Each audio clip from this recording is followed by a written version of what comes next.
Okay, तो आज के सेशन में हम डेकार्ट मेथड पर दूसरा सवाल बनाने वाले हैं। वैसे पिछला वीडियो आपने देखा है कि नहीं? देख लिया है तो बहुत बढ़िया, आप कॉन्सेप्ट जानते हो। और डेकार्ट मेथड लगाने से पहले आपको ये चेक करना है कि दिया हुआ इक्वेशन, अलजेब्रिक इक्वेशन, क्या उस फॉर्मेट में है भी या नहीं। तो सर ये तो स्पष्ट दिखाई दे रहा है कि यहाँ पर एक्स क्यूब का टर्म एग्जिस्ट करता है, तो सर ये तो फॉर्मेट में नहीं है। क्या करना पड़ेगा? तो आपको इस एक्स क्यूब के टर्म को हटाना पड़ेगा, मतलब इस गिवन इक्वेशन को एक ऐसे इक्वेशन में ट्रांसफॉर्म करना पड़ेगा जहां पर के ये एक्स क्यूब का टर्म नहीं दिखाई देगा। उसके लिए हम कॉन्सेप्ट लगाते हैं डिमिनिशिंग ऑफ द रूट्स का। वैसे जो लोग मेरा वीडियो शुरुआत से देख रहे हैं, नीचे प्लेलिस्ट लगी हुई है सॉल्यूशन ऑफ इक्वेशंस की। अगर आपने शुरुआत से देखा है तो मैंने बीच में ट्रांसफॉर्मेशन ऑफ इक्वेशंस भी पढ़ाया है, और उस पर एक पूरी की पूरी एक्सरसाइज है, अनसॉल्व्ड एक्सरसाइज है। डॉक्टर BS ग्रेवाल की किताब है हायर इंजीनियरिंग मैथमेटिक्स, जिसको हम सॉल्व कर रहे हैं। सब कुछ कॉन्सेप्ट के साथ मैंने सिखाया है वहां पे, तो अब जानते हो मैं क्या बात कर रहा हूँ। ठीक है, जब भी हमको रूट्स को डिमिनिश करना हो तो हम एक कॉन्सेप्ट लगाते हैं एच का। ठीक, तो एच हम कैलकुलेट करके देखते हैं। यहाँ पर अगर आप ध्यान से देखो बच्चों, यहाँ पर ये x पावर 4 का कोफिशिएंट असल में कितना है? तो सर ये असल में है 1। और देखिए यहाँ पर ये है A1, कितना है ये सर? -6। A2 कितना है? 3। ये A4 है। समझ गए? आपको यहाँ पे A1 की वैल्यू रखनी है, तो सर A1 की वैल्यू है कितनी? ये है बच्चों -6। फिर आपको रखना है यहाँ पे A0 का वैल्यू, ये वैल्यू कितना है? 1। इन वैल्यूज को आप रखो। n मतलब है हाईएस्ट पावर, कितना है ये? 4। आंसर कितना आया सॉल्व करने पर? ये आ गया 3/2। h का वैल्यू अगर इंटीजर आया, मतलब 1 2 3 4 कुछ भी आया, कोई दिक्कत नहीं है, सीधा डिमिनिशिंग द रूट्स का कॉन्सेप्ट लगाओ, मतलब सिंथेटिक डिवीजन को लगाओ, और बिंदास जो भी रिमाइंडर्स बच रहे हैं उनको सही क्रम में लगा करके आप अपना इक्वेशन बना सकते हो। ठीक भाई, मैं जो कुछ भी अभी कह रहा हूँ सिर्फ वही लोग फॉलो कर पाएंगे जिन्होंने मेरे पिछले वीडियोस देखे हैं ट्रांसफॉर्मेशन ऑफ इक्वेशंस के। ज़रूर देख लेना, और हर चीज़ को बार बार एक ही वीडियो में नहीं समझाया जा सकता, मैं सीधा अप्लाई करूँगा कॉन्सेप्ट को। ठीक है, ओके। नहीं तो अननेसेसरली जो लोग पढ़ चुके हैं उनके लिए रिपीट हो जाएगा, और जो लोग नहीं पढ़े हैं उनका फ़ायदा हो जाएगा। लेकिन मैं चाहता हूँ आप पहले देखो उन वीडियोज़ को और फिर इस वीडियो को देखो। तो सर ये तो आ रहा है फ्रैक्शन में, अगर इंटीजर में होता तो कोई दिक्कत नहीं है। फ्रैक्शन में जब कभी भी आता है ना, आप क्या करना, इसको 2 स्टेज में बांट देना। पहले स्टेज में आप क्या करना, एक ऐसा इक्वेशन बनाना जिसके रूट्स डबल हों, क्योंकि डिनोमिनेटर में 2 आया है, इसलिए एक ऐसा इक्वेशन बनाना जिसके रूट्स क्या हो? डबल हो। नया इक्वेशन बन जाएगा, किसमें? सर y में बन जाएगा। अब y इक्वेशन आपका गिवन इक्वेशन हो गया। अब आप एक ऐसा इक्वेशन बनाओ जिसके रूट्स क्या हो जाए? 3 से कम हो जाए, और वो इक्वेशन किस में बनाओगे? z में बनाओगे। थोड़ा अंत में मैं समराइज कर दूंगा, अंत मतलब मिड वे में। ठीक है, एकदम अंत में नहीं, मिड वे में। अभी हम लोग चलते हैं और एक ऐसा इक्वेशन बनाने का प्रयास करते हैं जिसमें ये एक्स क्यूब का टर्म नहीं दिखाई देगा, और थोड़ा सा मैं समराइज कर दूंगा, चिंता मत करो, सब कुछ आप समझ जाओगे। करें? कितना आया था सर? 3/2 आया था। तो आप क्या कर रहे हो सर? इस फ्रैक्शन को हटाने के लिए हम क्या कर रहे हैं? रूट्स को 2 से मल्टीप्लाई कर रहे हैं, और फिर अगर आप कैलकुलेट करोगे ना जो y में इक्वेशन आएगा, तो h का वैल्यू कितना आ जाएगा? 3 आ जाएगा। मैं करके दिखा दूंगा, चिंता मत करो। ठीक है, तो एक बार इंटीजर वैल्यू आ गई तो डायरेक्ट डिमिनिशिंग द रूट्स का कॉन्सेप्ट लगा सकते हो। तो चलो करते हैं। Multiply all the roots of given equation by 2 and frame an equation in y। अच्छा जी, किससे मल्टीप्लाई करना है? 2 से मल्टीप्लाई करना है। तो आप यहाँ पे कर क्या सकते हो? आप क्या कर सकते हो, इक्वेशन आप y में बनाओगे तो y बराबर क्या करोगे? 2x। y में आप जो इक्वेशन बना रहे हो वो ऐसा है कि वो जो गिवन इक्वेशन के रूट्स के डबल है, तो y बराबर 2x लिख सकते हो। अब आपको अगर इक्वेशन y में चाहिए तो x बराबर y/2 भी लिख सकते हो। ठीक है, तो यहाँ पर क्या रख दो? y/2, यहाँ पर भी y/2, यहाँ पर भी y/2। सॉल्व करना पड़ेगा, थोड़ा मेहनत करना पड़ेगा, आपका आंसर आ जाएगा। और वो आंसर कितना आएगा? इतना आएगा।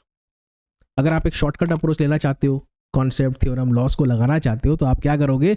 यहाँ से कहानी की शुरुआत करोगे। x के पावर घटते जा रहे हैं, 3 2 1 0, और यहाँ पर 0 से पावर किससे मल्टीप्लाई कर रहा है? 2 से, तो 2 to power 0, 2 to the power 1, 2 to the power 2, ऐसा करते करते हायर पावर में लेकर के जाओ। इसको सॉल्व करना, यही चीज आएगा।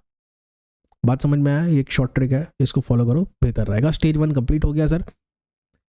हमने अब रूट्स को डबल कर दिया।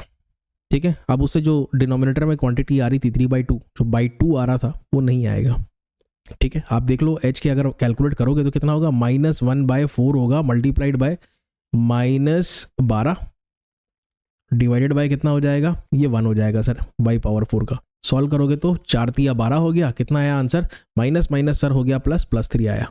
तो जो पहले कितना आ रहा था, h का वैल्यू 3/2 आ रहा था, अब जो कॉन्सेप्ट हमने लगाया तो ये चीज़ हट गई, समझ गए? ठीक, अच्छा अब आगे बढ़ते हैं सर। अब हम रूट्स को 3 से कम करेंगे, डिमिनिश करेंगे। क्या करेंगे, हम एक टेक्निक लगाएंगे सिंथेटिक डिवीजन का। अब देखिए वो डिवाइड तो होगा नहीं, रिमाइंडर छोड़ेगा, ठीक। तो क्या करेंगे, आप इन कोफिशिएंट्स को देखो, 1 -12 +12 +176 -96, इन सबको क्रम में लगा हुआ।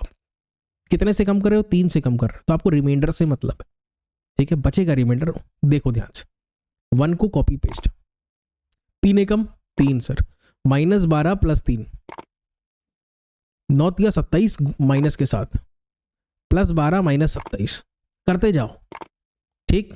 करो, फिर करो, 393, ये हो जाएगा कितना, 297, ठीक है।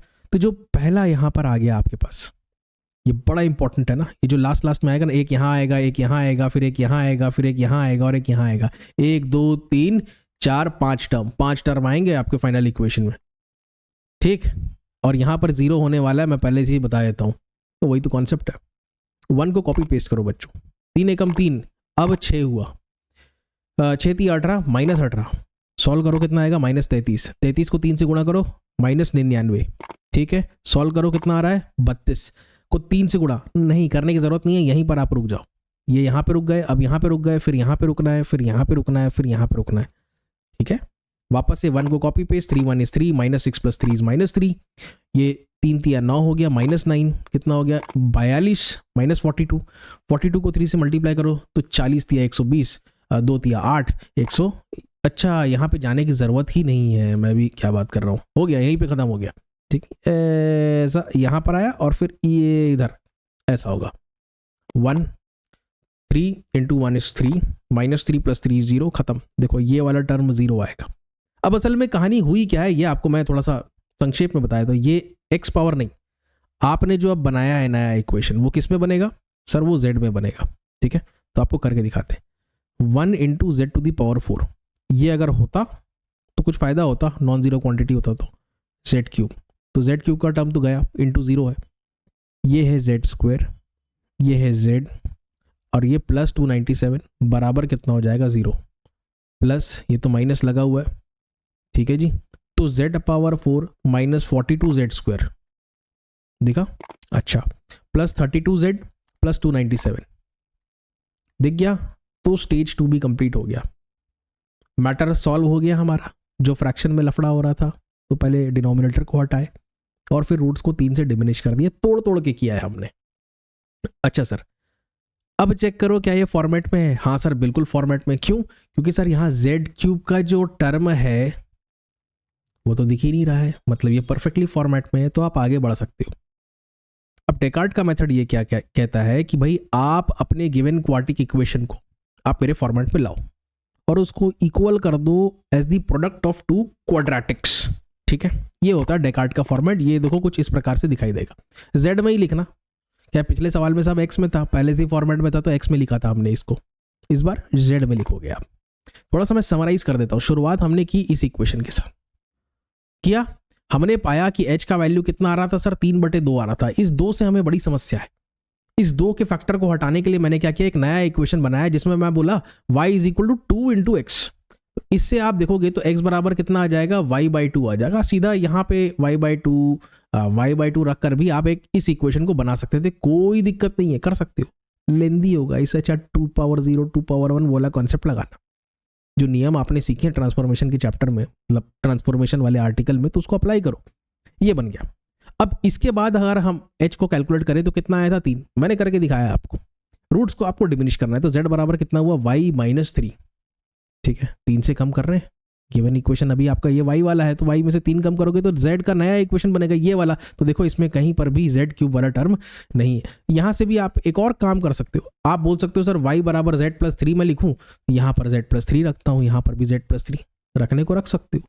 तुम्हारा मेहनत बढ़ जाएगा, और कैलकुलेशन जितना ज़्यादा बढ़ाओगे गलती होने के चांसेस उतने ज़्यादा रहेंगे मेरे भाई, पहले ही मैं बता रहा हूँ। तो जितना कम कैलकुलेशन करो उतना बेहतर है आपके लिए, ठीक, ज़्यादा एक्यूरेसी के पास में रहोगे। तो ये समराइज हो गया, ठीक है। अब ये हमारा मेन इक्वेशन है। जिसको मैंने 2 क्वाड्रेटिक के बराबर रख दिया, Z square plus P Z plus Q, Z square minus P Z plus Q dash. यहाँ पर क्यू और क्यू डैश क्यू है और यहाँ पर plus P minus P Q है। इसका उत्तर पिछले वीडियो में था, जाके फिर से देखना, फिर से मैं यहाँ पे एक्सप्लेन नहीं करने वाला। बढ़े आगे। सर इन दोनों को मल्टीप्लाई कर लेते हैं, सिर्फ आरएचएस में फोकस करो। मल्टीप्लाई करेंगे सर 3 टर्म इधर 3 टर्म इधर, टोटल हो जाएंगे 9 टर्म। कर दिया मैंने एक बार में। तुम मेहनत करना एक एक करके पकड़ पकड़ के देखने का। वैसे पिछले वीडियो अगर देखे हो तो कोई दिक्कत ही नहीं है, ठीक। और मेरा तो ये सुझाव रहेगा आप इनको अरेंज कर लो। ये जेड क्यूब तो कटना ही था सर, जेड स्क्वायर के साथ plus Q dash minus P square और ये प्लस क्यू, ये देखो लिख दिया मैंने। ये अरेंजमेंट को अगर आप याद कर सको तो बहुत बढ़िया रहेगा। कर दिया, कलर कोडिंग करके रखी है मैंने। किसके बराबर माना था? तो सर हमने जो ट्रांसफॉर्मेशन लगाया है वो जेड वाला है, ठीक है। आप देखो इस ग्रीन को इस ग्रीन के साथ मिलाओ, मतलब जेड स्क्वायर के कोफिशिएंट्स को आप मैच कर रहे हो। तो Q dash minus P square plus Q बराबर -42, ठीक। क्यू डैश प्लस क्यू बराबर पी स्क्वायर -42 हो जाएगा। ये पहला इक्वेशन आपका आ गया। दूसरा इक्वेशन के लिए हम क्या करेंगे, जेड के कोफिशिएंट्स को जो नीले में हमको दिखाई दे रहे हैं इनको इक्वेट करेंगे। आप देखो यहां पर आप p को कॉमन ले सकते हो, तो q डैश माइनस q बचेगा और q डैश माइनस q बराबर हो जाएगा 32/p। ये बन गया आपका दूसरा इक्वेशन। समझ गए? तीसरा इक्वेशन बनाने के लिए आप इन कांस्टेंट्स पे ध्यान दो। q डैश बराबर हम लिख सकते हैं 297। ये हमारा तीसरा इक्वेशन बन गया। एक ही पेज में मैं तीनों इक्वेशंस को लिख देता हूं। हमारे पास है 3 इक्वेशन और हमारे पास है कितने अननोन्स सर? 3 अननोन्स। कौन कौन से सर? p है, q है और q डैश है, ठीक है। तो 3 इक्वेशन से तो बन जाने चाहिए और बनेंगे ये, बिल्कुल देखो ध्यान से। कैसे सर?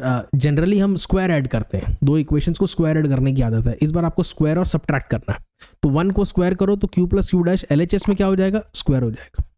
और फिर आइए इसको देखो, q dash minus Q dash, इसको भी माइनस किया, ठीक है। अब वैसे RHS को देखो, p स्क्वायर -42 का स्क्वायर करोगे ये हो गया, और यहां पर 32/p का स्क्वायर करोगे ये हो गया। स्क्वायर ऐड करने की जगह हमने यहां पे क्या किया है?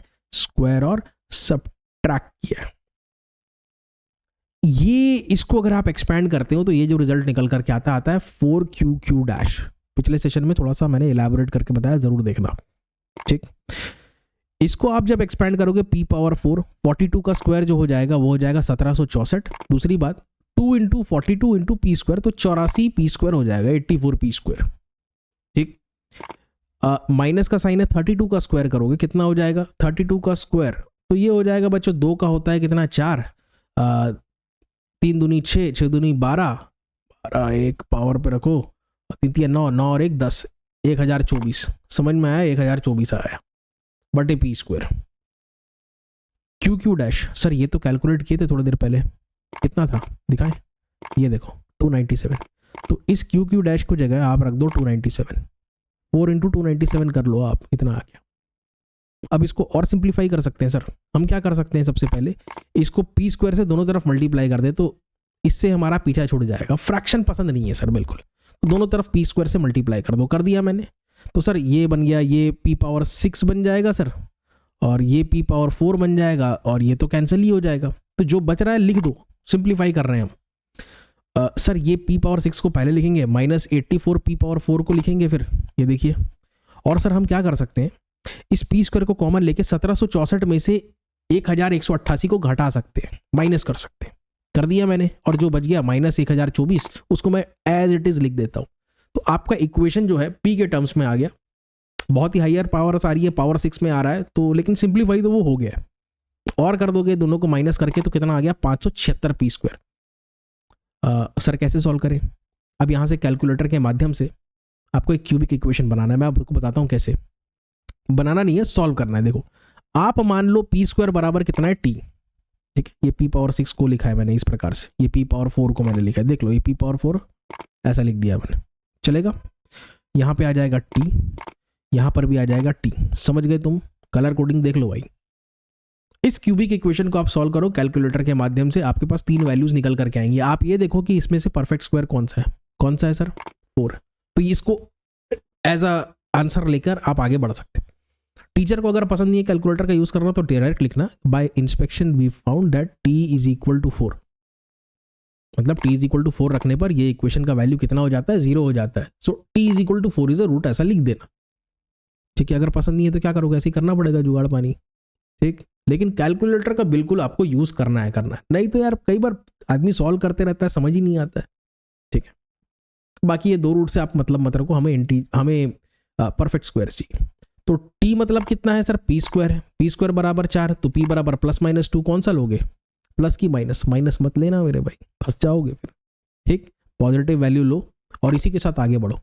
तो p की वैल्यू तो आ गई सर हमारे पास, तो मैंने इक्वेशंस वाले हमारे पेज में इस वैल्यू को भी अपडेट कर दिया। क्या बच गया सर, q बच गया और q डैश बच गया।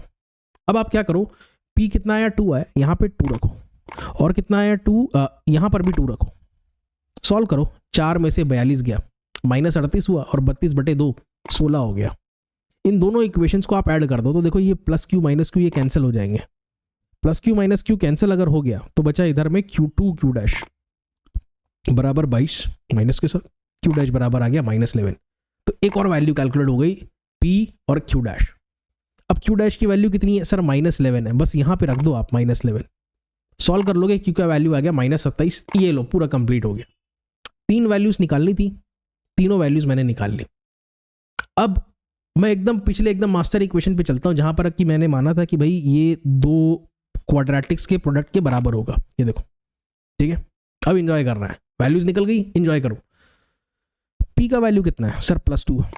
ठीक, देखो यहाँ पे RHS में फोकस करो और कलर कोडिंग मैच करो। ये गया लाल लाल 2, ये एक्वा कलर देखो -11 q डैश का है, और ये ग्रीन कलर देखो -27 यहाँ पे जाएगा। बिल्कुल मैं रख देता हूँ, वैल्यूज रख दी आपने, थोड़ा सा दूर दूर कर लो और मैं इनको इंडिविजुअली सॉल्व करूंगा।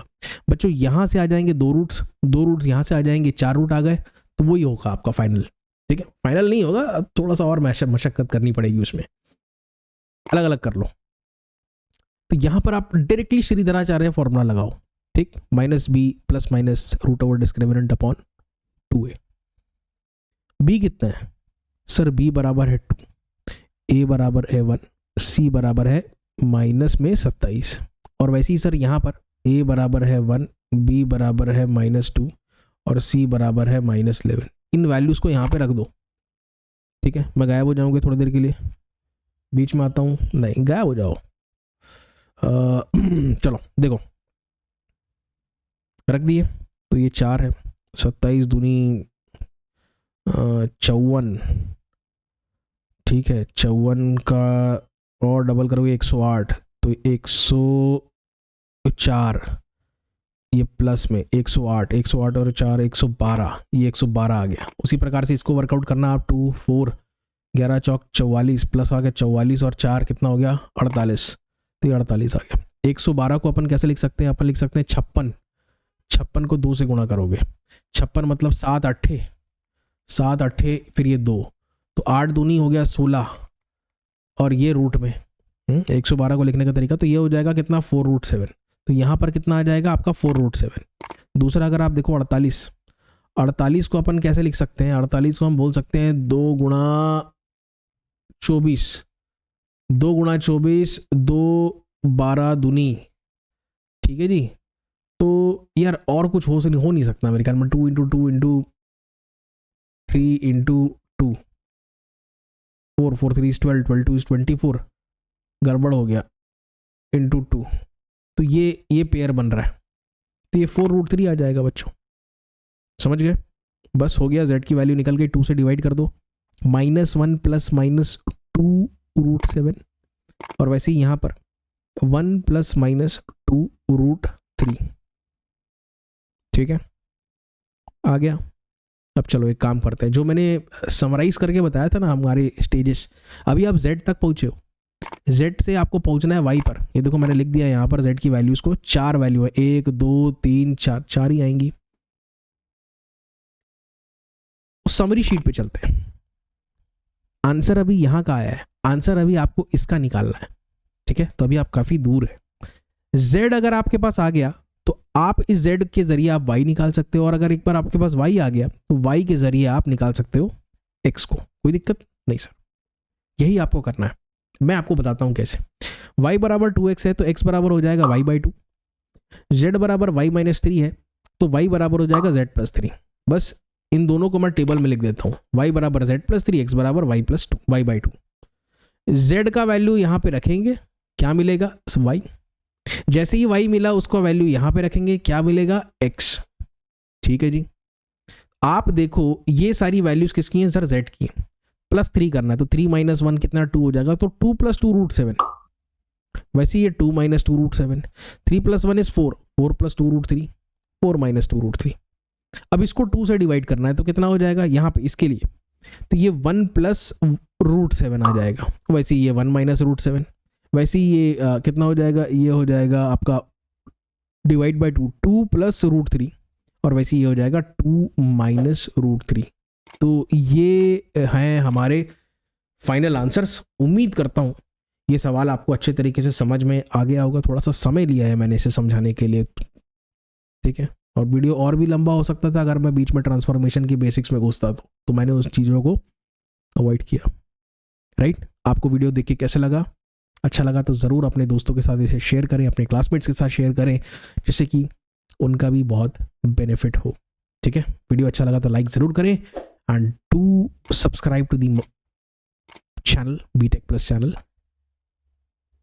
And press the bell icon so that whenever I upload any video आपके पास एक नोटिफिकेशन चला जाए। Thank you very very much. अगले वीडियो में फिर से मिलेंगे, डेकार्ट मेथड पर एक और सवाल बनाएंगे, बहुत मज़े करेंगे। Thank you, take care.